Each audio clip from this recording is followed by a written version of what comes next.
Good evening, everyone, and thank you for coming to our next edition of our guest speaker series here at the Holland Land Office Museum. This presentation is a little different than what we normally have, as we're actually going to go back in time, back to 1824. So get in the right headspace and think about life back in 1824, because we are going to actually, in a way, throw a birthday party here for the man who made all this possible, Joseph Ellicott, as we're actually going to get to meet him on his 262nd birthday. So make sure to treat him with the respect he deserves, but make sure he's in a good mood. So I will just ask if anybody does have their cell phone on to please turn it off. We don't want to disturb Mr. Ellicott.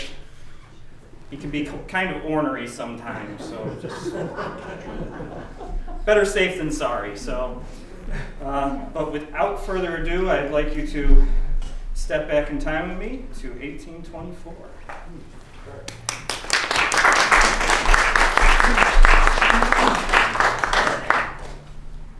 Tonight, you will have the opportunity to hear from Joseph Ellicott. The name Ellicott should be well known 200 years after he spent most of his life in Western New York. But there is so much we don't know about him as well.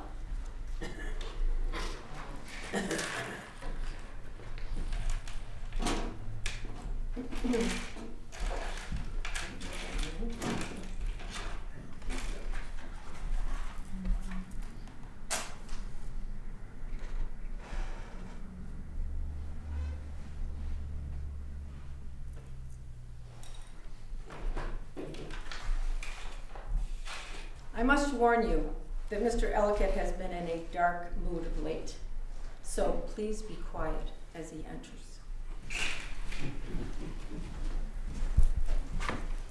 Mr. Ellicott, you have some visitors.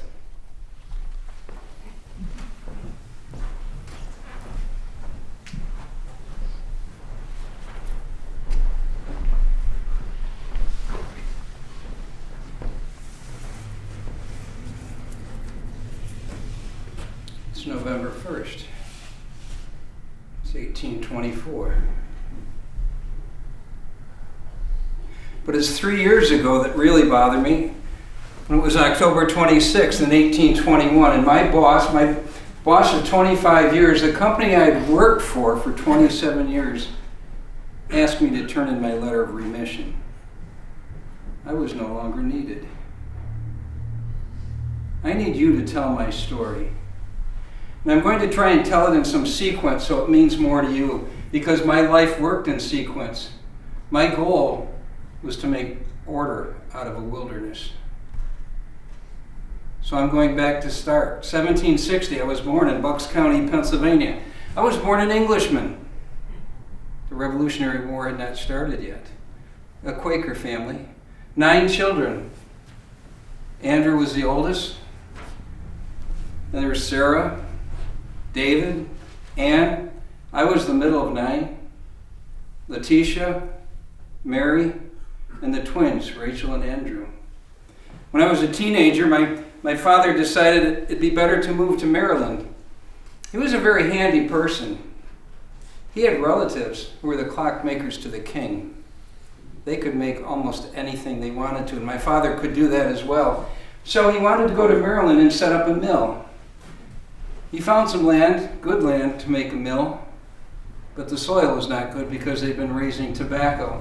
So he told them, if we fertilize with plaster of Paris, we can grow wheat. And they did. And Ellicott mills were created, were very successful. So when I finished my schooling, I thought, I'm going to stay in the area and be a teacher. I love to learn. Little did I realize that not every student wanted to learn, had the desire to learn. That didn't last long. I was not successful as a teacher. But my oldest brother, Andrew, he had said, why don't you try what I do? I'm a surveyor. He was at that time working on a line, Mason-Dixon. You may have heard of that line. Those people are being remembered. It was a line separating Maryland and Pennsylvania. And when they finished that, he was given the assignment to go to the western end of Pennsylvania and do a north-south boundary. They didn't have one at the time, and I went with him. That was my first job surveying. That line is actually called the Ellicott line. Just like there's a Mason-Dixon line, there's an Ellicott line. And that worked out well for me. And so when we traveled back, we got another assignment. This was to find the end of New York State. So how do you find the end of New York State? Well, a king had decreed at one point in time that the end of New York would match up to the end of Lake Ontario. But you have to understand, if you look at a map such as this one over here, that to get there, you have to cross a river, you have to go around Lake Erie, you have to go find the end of Lake Ontario, which is up here. On the way, we stopped and did a topographical study of Niagara Falls and the river. It was beautiful. We were the first people to do that. We got up and found the end of Lake Ontario. Then we had a job. Go find the end matching spot on Lake Erie. We had to go down to that. You see, what was up in the air here was who would get Erie, Pennsylvania, the area of Presque Isle. Both New York and Pennsylvania wanted it. However, when we got there, did the measurement, came down, we were east of Presque Isle.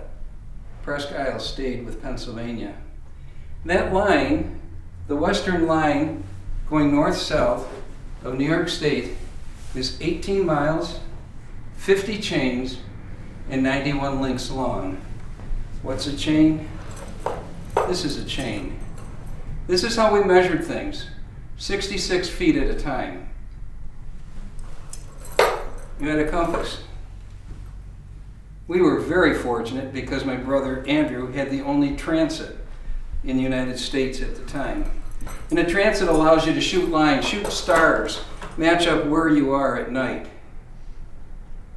Remember, we're a handy family.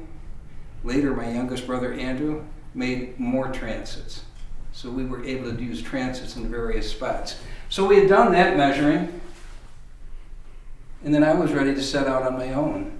So there was a Colonel Pickering. He was Secretary of War for George Washington. And he said, I have a job for you. I need you to go down to Georgia. In the state of Georgia, and the Creek Indians have an issue about a boundary. We want you to take care of that. That's a long journey, over 800 miles, mostly by horse, some by water. A horse can travel 25 to 35 miles in a day. How long does that take to go that far? There were very few roads. There were Indian trails. It took a long time to get there. I was able to do the work, but I nearly died of yellow fever. You stay outside all the time. You eat outside, you drink water from the rivers.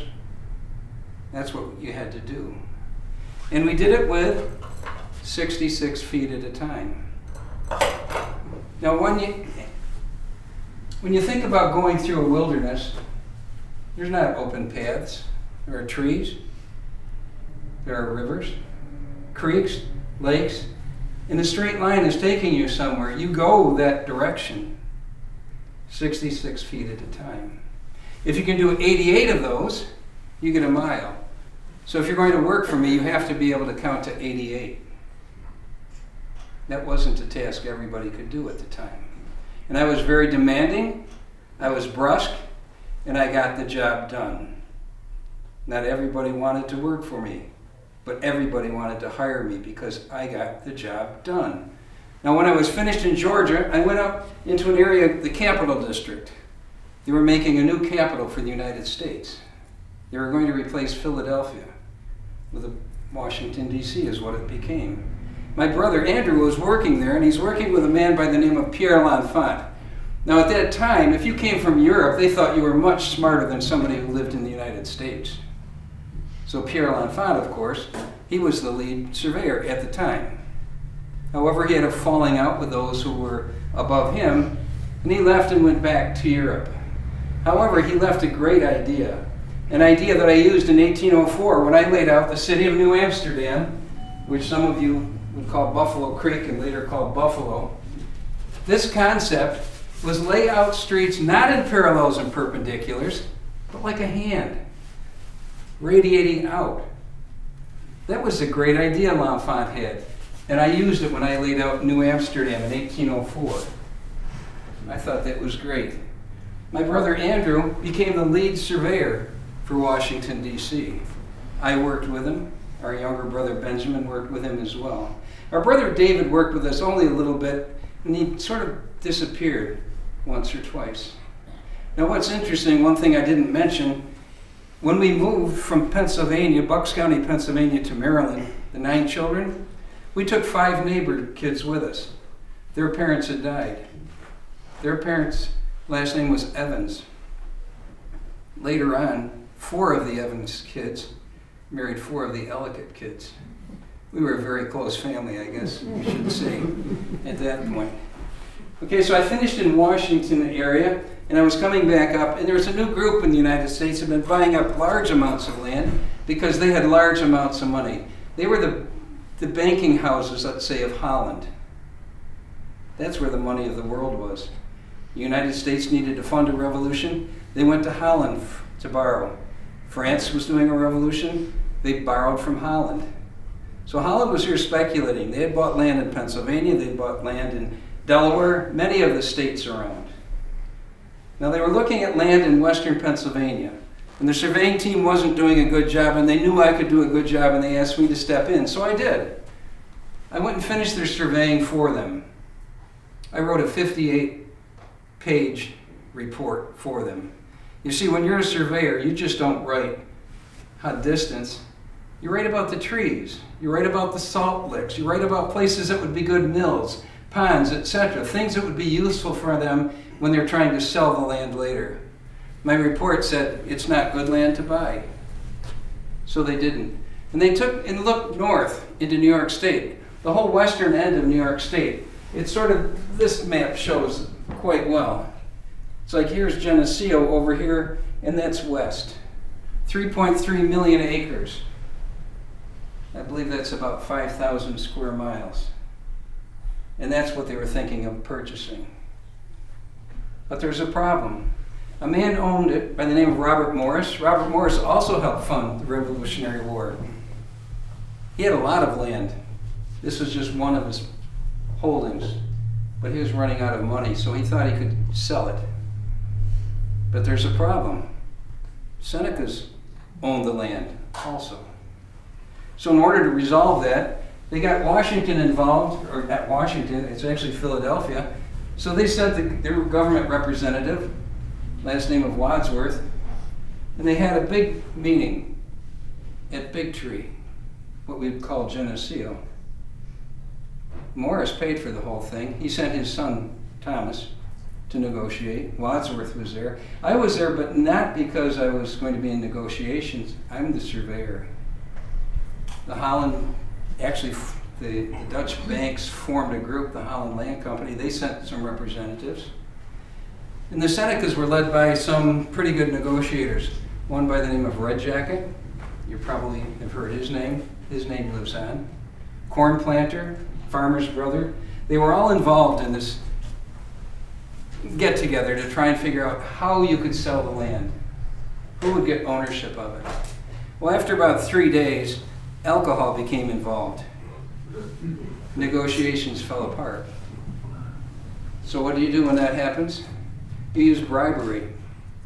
In addition to giving the Senecas 200,000 acres out of the 3.3 million, which would make 10 or 11 reservations in that area, and $100,000 in stock to the First Bank of the United States, 60 cows made the difference. Some smaller bribes to some of the other chiefs as well. So when that was resolved, then they said, we need to have you survey the land. They could go ahead and sell it and buy it.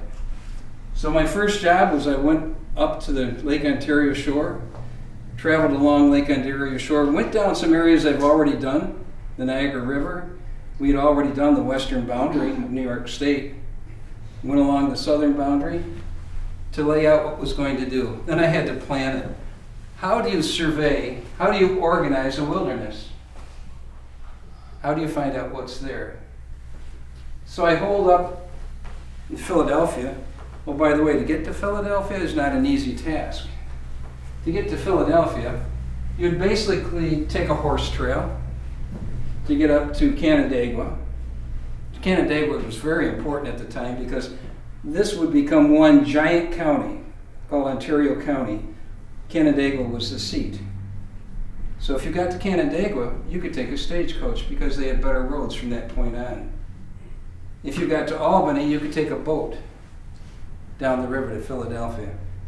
It took many, many days to get to Philadelphia if you traveled back and forth.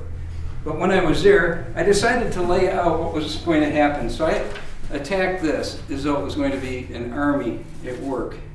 So here's some of my notes from what I did. I had 130 men lined up to do this. Some of them were going to be cooks. You need people to take trees down. You need surveyors. Can you count to 88? That's an important thing we need to do. We purchased food by the barrel. 270 barrels of flour, 100 barrels of pork, 11 barrels of beef. And here's what I wrote in my journal at the time about pork in particular. The pork shall be of merchantable quality, well put up, and salted in good, clean, tight, substantial barrels, containing 200 neat weight each. There shall not be in each barrel more than 3 shoulders without legs, and 2 heads without ears and snouts. That's part of the food. But we also needed 5 boats, 2 ox teams, 35 pack horses, 100 pairs of horseshoes, 200 blankets, 30 regimental tents, 10 falling axes, and 100 pairs of shoes. Then we needed books to write in, portfolios, 1,000 quill pens, a gross of binding. Now, one of the things that I did at that time that I'm very proud of, and I want you to tell this story, it's right here. This is a brass 12-inch ruler. There were many 1-foot rulers, but no standard one. I standardized the 1-foot ruler. Nobody knows that. When you tell my story, would you tell people that I standardized that? When my men went out to measure, they were going to be exact at what they were doing. That's just one part of it. There were a lot of difficulties in doing this work too. Men got drunk, men got sick, animals got hurt, animals died. It was not an easy task. But how do you lay out a task this big? Where do you start? I had a plan. My plan was to make 2 transit lines. Now, I'll tell you what a transit line is, and showing you on this particular map might be the easiest. What I had to do was establish a north-south running line. And I established it in 2 areas. One over on the eastern boundary. I put my brother Benjamin in charge of that. And then I established another transit line here that would go up through the area of Clarence, east of New Amsterdam. And what do you do when you establish a transit line? Basically, you tell your men, I want you to establish a line clear of vegetation, clear of the trees, 66 feet wide, from Pennsylvania to Lake Ontario. That's how you start. Imagine going through some very deep forests and saying, I need a 66-foot wide path, straight line north. That's why we needed axemen. It took quite some time to do all of that, to get the start line down. But you see, Jefferson had an idea. His idea, because he knew the country was going to be settled, he wanted it organized, and this was one way to do it. If you set up lines like that, you could set up 6-mile square towns very easily. Then you can divide them into parcels and lots, and it would be a good organized way to do it. And you have to understand, at this time, a couple years after we did this, Louisiana Purchase came in. Almost about a third of the country was added, and they wanted it organized. So this was wilderness. Revolutionary War had happened. There weren't settlers over here. In fact, in my journal, I've got some notes about how many people were living there at the time. Oh, and might I tell you, it cost $70,000 $921.69.5 to do what we did. It took a while. Let me see. Oh, here's a note that was written one day. To the mouth of a creek large enough to turn an overshot mill enters the lake at 2.5 feet. Remember I told you it's not just how far is it, what does it have to offer? Land on the creek for half a mile is marshy. Encamped at this place about 9 at night, there came on a violent thunderstorm from the southeast with hard wind and rain, blew down our tents. The wind about 12 shifted to the north and a gale blew. Storms of rain continued all night. It wasn't all nice weather when we did this, but we were out there. We were in tents, trying to eat, trying to prepare the food so we could do that type of a job. The Western New York population, 1790, described as one huge forest and extended wilderness, 51 people west of the Genesee. Just one county. 15,000 people in the total county, but most of those were up in the Canandaigua area because it hadn't been divided up yet. So here we are laying out this entire land and trying to get it all prepared, ready to sell. Well, at that point, the Holland Land Company needed to have a resident agent, somebody who could sell the land, who would be living here, who knew the land. Many people applied for the job. I was the one they accepted, mostly because I knew what it was all about. I'd been there. I knew the land. At that time, the general agent for the Holland Land Company, who lived in Philadelphia, was a man by the name of Theophilus Cazenove. You may have heard of Cazenovia Creek, town of Cazenovia. He will be remembered. I made sure of that. He only was my boss, let's say, for a couple of years, and then by the name of Paolo Busti, if you wanted the Italian name, or Paul Busti, as he came to be known here. He was my chief, my boss, but again, in Philadelphia, until the end of my career working for them. We worked really well together, and we worked opposite each other at times. Once he hired me to do certain jobs. I was to sell the land. I thought, that's it. I had a plan to sell the land. I didn't want some speculator coming in saying, I'll take 2,000 acres. I wanted it populated. I wanted people to come in small groups, farmers to come in. So I had a plan. On a main road, every 10 miles, I would give you land to build an inn, a blacksmith shop, maybe a school, a church. Every 10 miles, do it again. Then people would come to these areas and they would settle these areas because there weren't many people living there. That was my idea of how to sell the land. Now the people after the Revolutionary War didn't have a lot of money, these farmers coming in. So I said, what can you offer? Black salt was a good thing. Can you give me something in trade as a deposit? That started it. How about if you clear land around where you live? How about if you help clear half a mile of road? You see, transportation became perhaps the biggest issue we had over the next 15 to 20 years. Because once people came in, they had goods that they wanted to move. And if you can't move the goods over roads that aren't any good, why would I come to settle there? So that was a real issue. And Busti and I, we had disagreements on that, but he pretty well agreed with most of my plans of trying to do it, selling it to the people. And if they didn't have any money, start settling it, start clearing the land, then pay me. It wasn't real successful the first couple of years, but it worked out later. And they paid me to do this.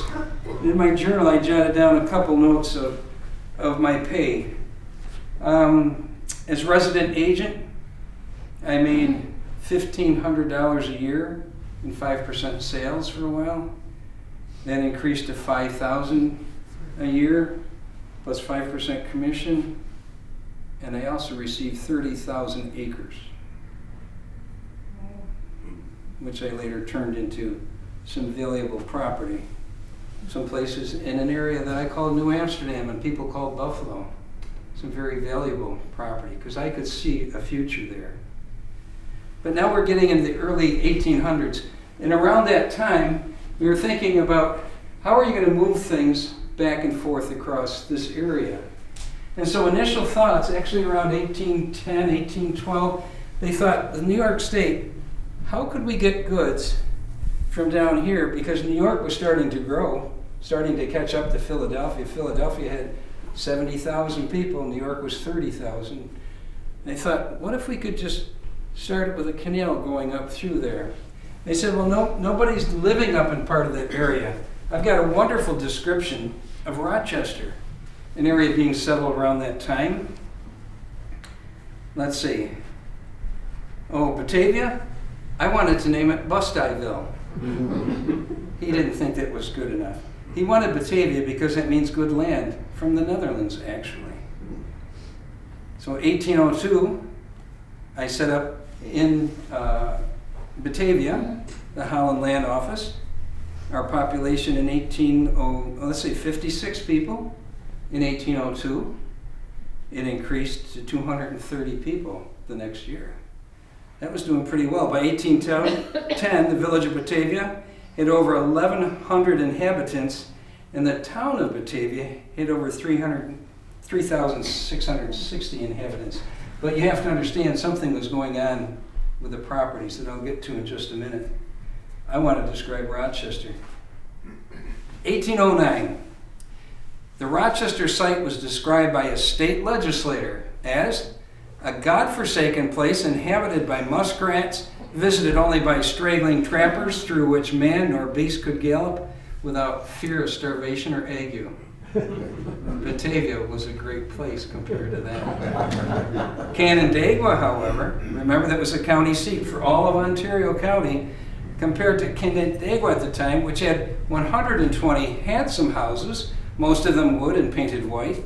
In the center square were an attractive brick courthouse, a jail, and an elegant academy, 6 stories, 6 taverns, 2 tanning yards, 2 distilleries, 6 doctors, and 6 lawyers. Better than a place inhabited with muskrats, isn't it? I was going to mention about what was happening also around this time. In order to get stuff done, you had to have representation in Albany. So we broke off and became Genesee County here, because I thought if I could get the county seat in Batavia, how much easier my task would be. I wouldn't have to go to Canandaigua all the time to do all of the legal work, which was, again, by horse, through some pretty rough areas. It was time consuming. So Genesee became the next county. And I thought, if that worked, what if we made more counties? So Genesee became the mother of counties. So let's see. Well, here we go. This was basically Genesee County, but then Chautauqua, 1808, Cattaraugus, 1808, Allegheny, 1808. We've got Niagara also. Niagara and Erie then separated off of Niagara. So what we did was create a lot of counties here. I could get more power in Albany if I could get more people supporting what we did. 1 county, 5 counties, where would you have more power with 5 counties? It kind of broke things down and made things handle a little better. 1812, there's a guy, I believe he was governor at the time in Maryland, and he had a plan. He didn't like the way the boundaries were set up for politics, so he changed them. His name was Eldridge Gerry. He had signed the Declaration of Independence, and he went and changed boundary lines. You remember him because they call it gerrymandering.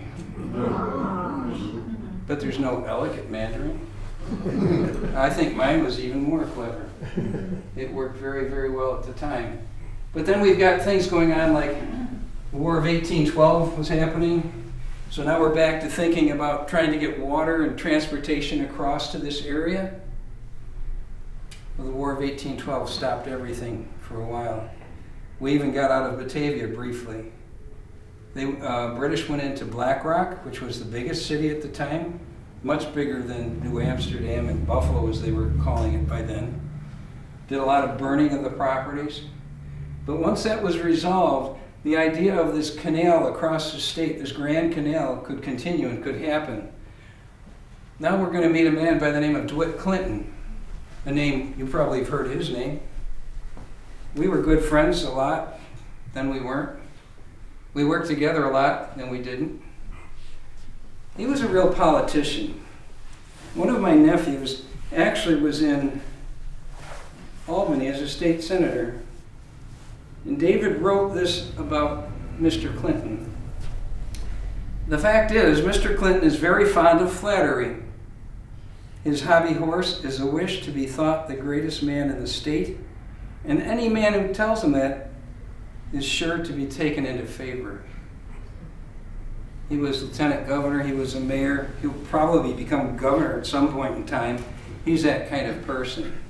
However, there's another guy, Martin Van Buren, who did not agree with what Clinton was doing, and he formed really the opposite party. They called themselves the Bucktails.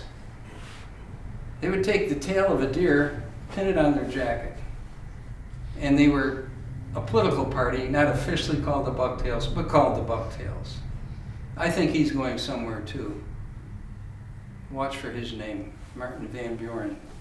But anyway, we're still talking about the canal. So DeWitt Clinton, one of his ideas was, okay, let's get to Albany, let's cut up to Oswego, get into Lake Ontario, ship across Lake Ontario, go down into Lewiston, which made the people at Lewiston very happy because that was a port of entry. If you wanted to go to Detroit and Green Bay and other places, you went through Lewiston. However, other people thought, let's take the canal right across the land to Ontario. Not to Ontario, to Erie.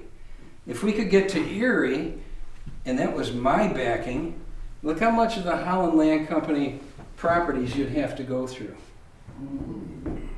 If we could get properties there, let's give it away. And people will come, then we can sell it. And then they'll start marketing because they could ship things across land.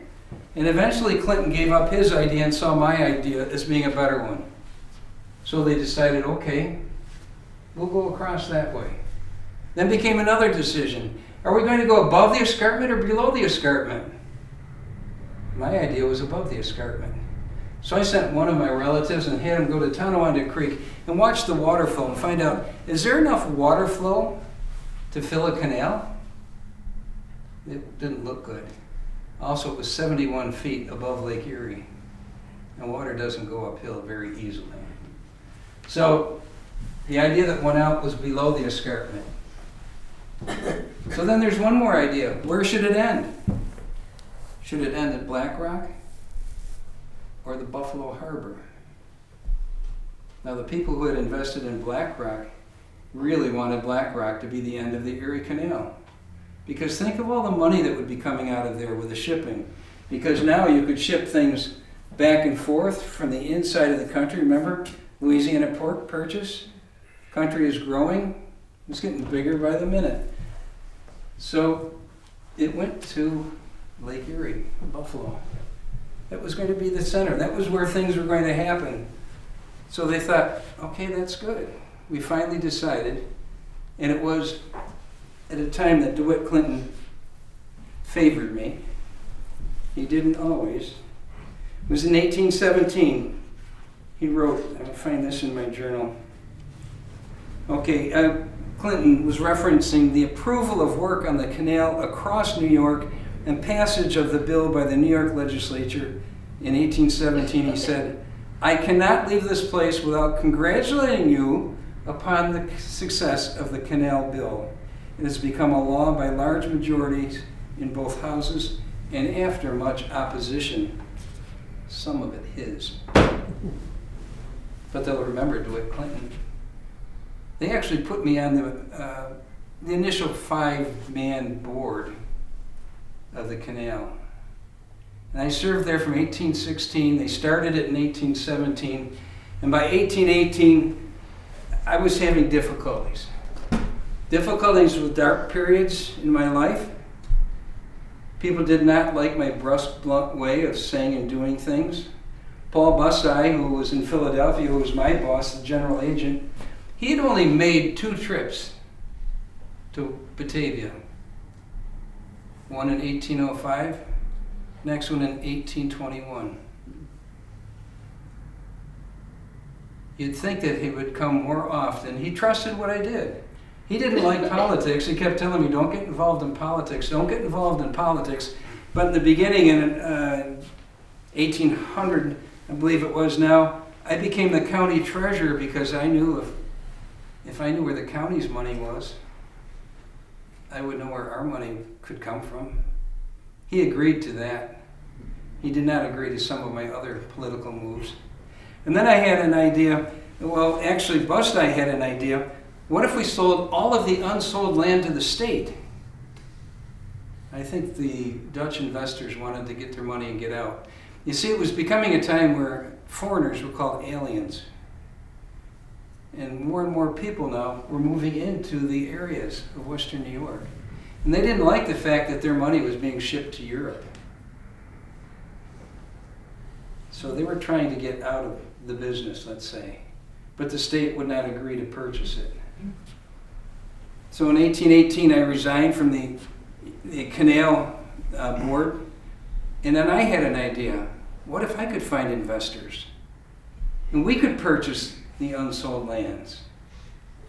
That didn't work either. But they started thinking, many people, my family included, that my thoughts were not where they should be. I'd been losing it. I'd get in these fits of darkness. And if you didn't agree with me, that didn't work. And it was in 1821, October 26th of 1821, when Paul Bustye insisted that I write my letter of remission, resignation. I'd worked for them for around 27 years, if you go back to when I moved and worked into Pennsylvania. 27 years of organizing a wilderness, making it successful, and they're saying, you're no longer needed. That would put many people into a dark mood. So you can see why I've got you here to tell my story. Because when I'm gone, and I'm going to be gone soon because my family said, we're putting you on a boat, sending you down. The canal was almost finished. It's 1824. We're sending you to New York where you can get some help. I don't think I need the help. They think I need the help. We're sending you for help. Why am I even needed here? You can see why I need you to tell my story. I need to go pack.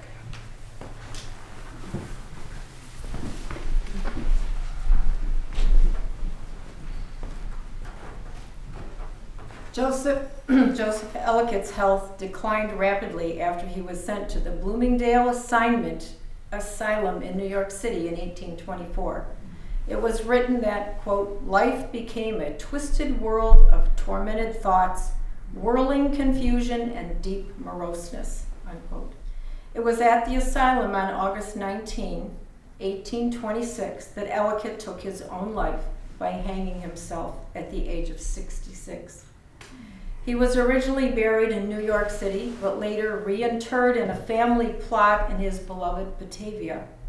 Ellicott would be pleased to know that his name lives on in every corner of Western New York in the naming of creeks, towns, buildings, and roads. Mr. Ellicott has left the building, but Dennis Upton will return to answer any questions you may have.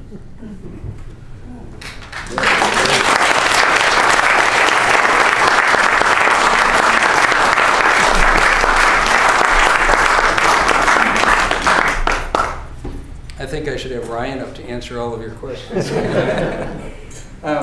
When I spoke a week ago in Barker, the person writing some publicity said Dennis Upton's interpretation of Joseph Ellicott, because it's the way I interpret it, and there may be poetic license in places. Most of it I tried to keep it as true as I could to the research that I had found, and Ryan's been very, very helpful in doing this. And I found it was kind of unique when Ryan spoke to me and he said, "You want to come on your birthday?" Why not? When I did the presentation in Barker, it happened to be October 26th, the date that he had signed his remission. So that was kind of appropriate as well. So I'm open to questions. This is something I took upon myself to create. If you've ever gone to the Hull House on Genesee Street in Lancaster, an incredibly interesting historical place. One time they were doing like a round robin with 5 or 6 well-known figures, and I was asked to develop something for Joseph Ellicott. And that was an 8-minute book report timeline. And so after doing that a couple of times, I thought there's so much more to the story. I'd like to just build it up farther into something that has more to offer, let's say. So I'm a retired teacher, so I love field trips and learning. I've got pretty extensive stage presentation experience in the last 20 years, so I feel very comfortable talking in front of people. So I put it together, and here we are. So, is there any question I can answer? And if I can't, I know the guy in the back can. Yes? You said that Ellicott received 30,000 acres, or was it lots? Or his survey work? I think he probably received both. Ryan may know the better answer. Part of it he did receive was actually where the Ellicott building is. Mm-hmm. That was a prime lot. I think they call it Outer Lot 108 or something along the line. But anyways, he was going to build his estate in Buffalo. And he had like a curving road coming out of it and all of that. Well, they came along and straightened his road. He didn't like that and decided to build, well, basically a 25-room house across the street here. And this was the third location, is that right, Ryan, for the... Yes, so there was a small log cabin structure that was the original, and then once he built his home, he moved his office into the home. Okay. And then eventually, 1815, this building was, well, that part of the building was built, and then it moved over. So, right. Kind of flip-flopped across the street a couple times. All right. And one thing I didn't mention was actually, I think the first office took place in Asa Ransom's Inn in Clarence Hollow. The first properties were actually sold while he was still in Buffalo. But the first, I guess you could say, office was Asa Ransom's Tavern, which is the Asa Ransom house still today in Clarence. So that was pretty much the only building in the area at the time. So yeah, well, that was at 10 miles down the road, build an inn. 10 miles down the road, build an inn. Because that would be, travel in a day. Yeah, I have a lot of information that, because I don't memorize this, sometimes it comes out, sometimes it doesn't until later. So, please ask anything else. Go ahead. The $70,000 that cost to do that survey, where did that money come from? Holland Land Company. Remember, they were, I can't say they are the Wall Street of the world because it's 1824. They were the Wall Street. They were, was it Henry Hudson? The Half Moon, that came out of Holland. And the money was located over there. So that's where people borrowed. And it wasn't until about 100 years later where the money started moving elsewhere, more I think to England, Great Britain area, that change. And his estate also, when he died, was valued at $600,000. And there's someplace, here, you have a picture, don't you, Ryan, of the house? Mm-hmm. Make sure you see the picture. It's a mansion. And he never married. He lived on his own. He loved his relatives, Benjamin and Rachel, the twins in particular. In fact, Rachel, the younger sister, is the one who had his remains reinterred here. And we went to the museum, or to the cemetery 2 weeks ago, and it was a very rainy day when we came. And And it's interesting, if you've never driven in your cemetery here, it's interesting to try and find the road. You're kind of driving through a path, and I think it stopped right here. So you stop and you back up. But it's a beautiful cemetery. Yes, sir. Just, oh, sorry. The house itself, is that gone now? Are you remnants of that? Or? Isn't one wing left, Brad? So it's gone and it's not gone.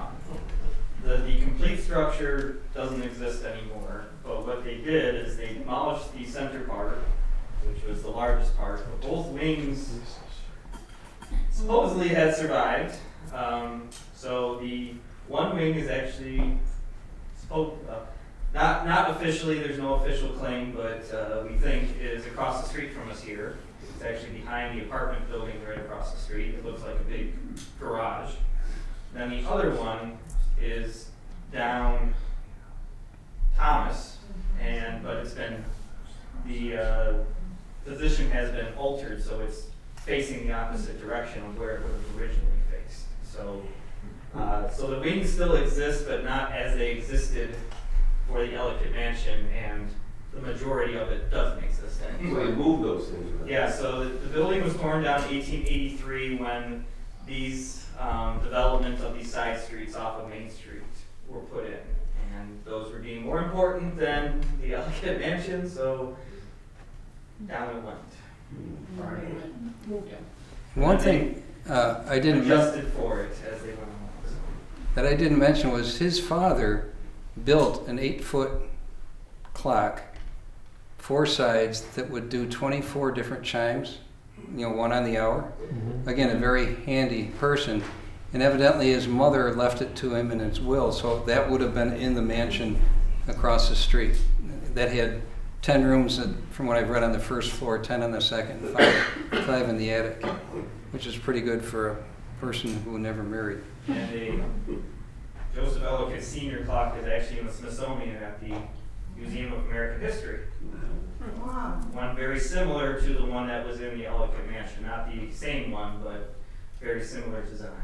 Yeah, if you're in England and get an Ellicott clock, that has great historical value because, again, it was clockmaker for the king. I think it was his father's brother, perhaps, if I get that correct. Yes, ma'am. You had said that there were 4 Ellicotts who had married 4 of the Evans children. Right.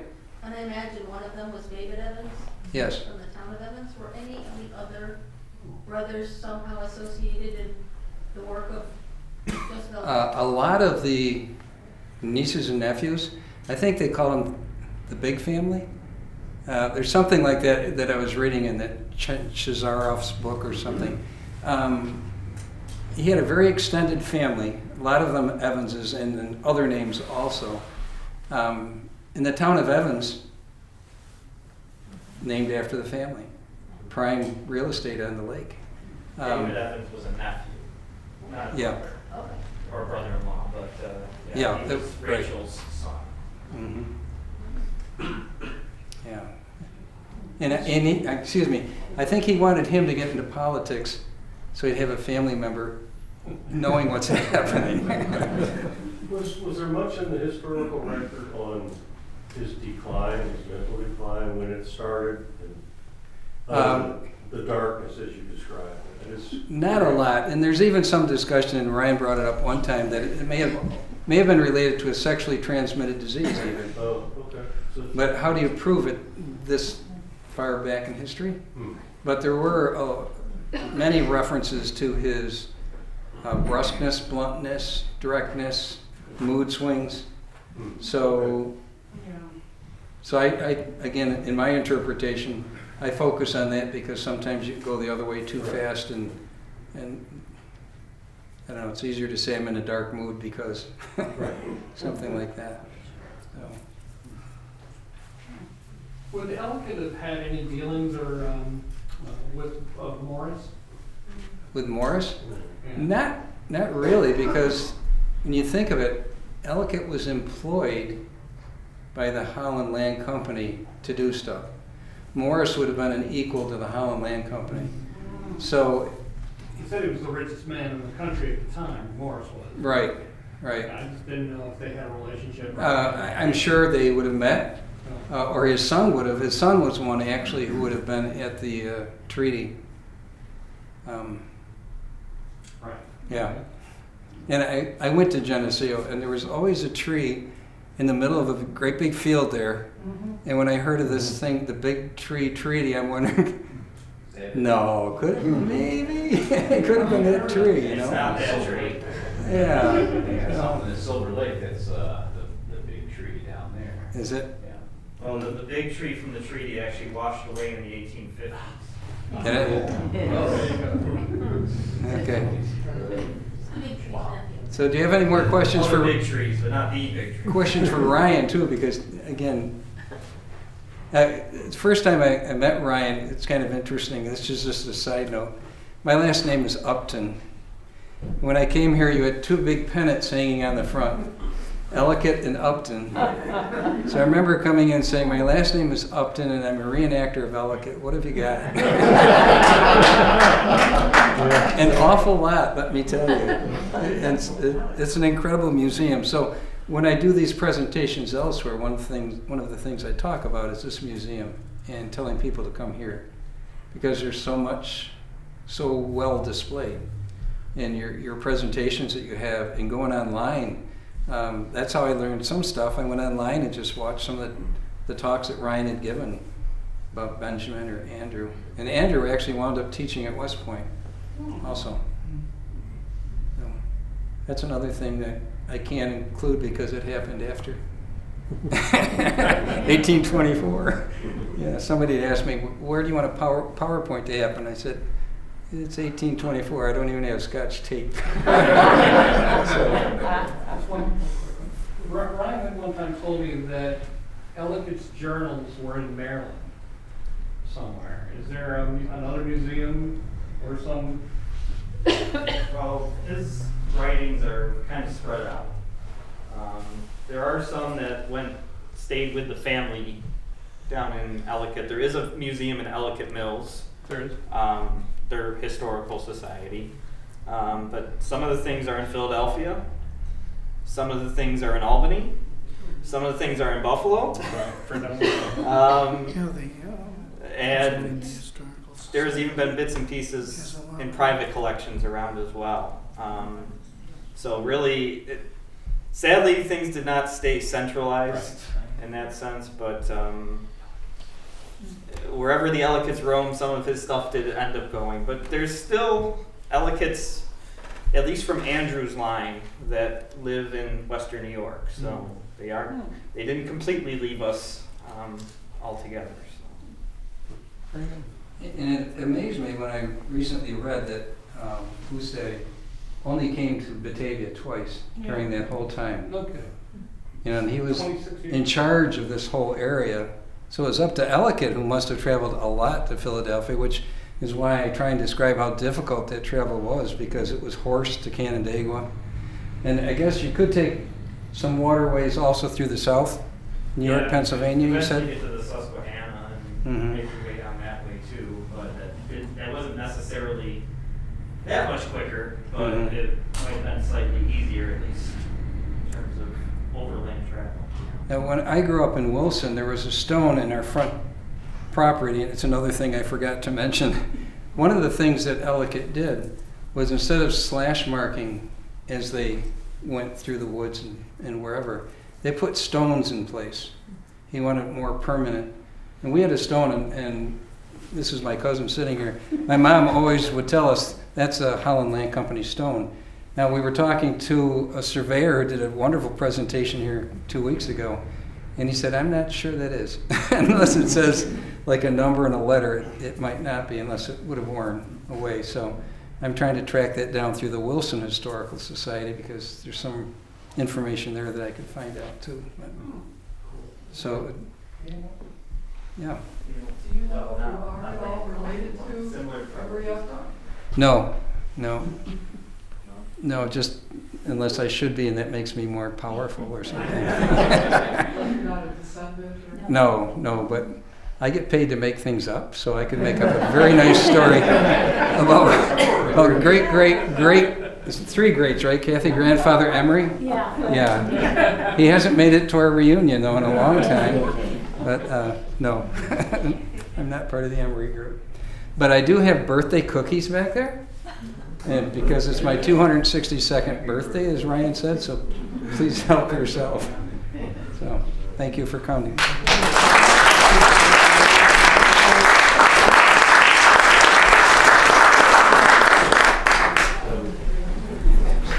Well, I want to thank everyone again for coming out tonight, and thank you, Dennis, Joe Ellicott, for gracing us. Just a couple quick announcements, basically, for the rest of the year coming up here. We have a couple trivia nights coming up to finish out. Next week is our November one. We're doing it on presidential elections. So feel free to come and test your knowledge on that. And then our last one in December is on the Spanish-American War. They're the second Thursday of every month, either here at the museum, but we are trying to find other traveling locations for it so we can spread the wealth. But the big thing coming up is our Wonderland of Trees. That's why we have a giant Christmas tree behind us already. November 18th, so a couple Fridays from now, is our kickoff of it. We'll be having the Genesee Symphony Orchestra here, as well as food by the DNR Depot, and basket raffles and all the trees and everything, so feel free to come by. Tickets are $15 or $10 if you're a member. But the trees will be up through the end of the year, and they are filling up actually pretty quick. So we will have probably around 30 trees gracing our presence here from all local organizations and businesses and such. So feel free, for those of you out of town, to make the trip eventually in to see it, because it definitely is worth the trip. And I will see you then, and if I don't see you then, I'll see you next year.